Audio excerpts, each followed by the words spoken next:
भगवान गोमतेश्वर बाहुबली के इन बेटे बेटियों ने एक क्षण के लिए भी अपरिग्रह का सिद्धांत भुलाया नहीं। मैं आपको कुछ आंकड़े बताता हूं, आप ध्यान से सुनिए। हमारे देश में 16,000 गौशालाएं हैं जहां गाय की सेवा मां की तरह की जाती है। इनमें से 12,000 गौशालाएं अकेले जैन समाज संचालित करता है। इस देश में जितना दान दिया जाता है, जितना भी दान दिया जाता है, उसका 62% हिस्सा अकेले जैन समुदाय दान करता है। देश के इनकम टैक्स में कंप्लीट जितना भी इनकम टैक्स सरकार के खजाने में जमा होता है, उस इनकम टैक्स में 24% हिस्सेदारी जैनों की है।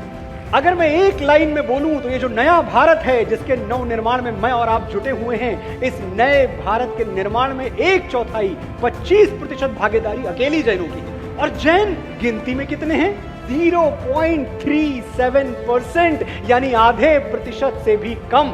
तो अगर मैं ये बात कहूं कि देश की तरक्की में, देश के विकास में, नए भारत के निर्माण में सबसे मेजॉरिटी कंट्रीब्यूशन उस माइनॉरिटी से आता है जिसे जैन कहते हैं, तो गलत नहीं है। आपके सत्कर्मों ने जैनों की एक नई परिभाषा गढ़ दी है। जो अपने दुख में रोए उसे नैन कहते हैं, और जो दूसरों के दुख में रोए उसे जैन कहते हैं।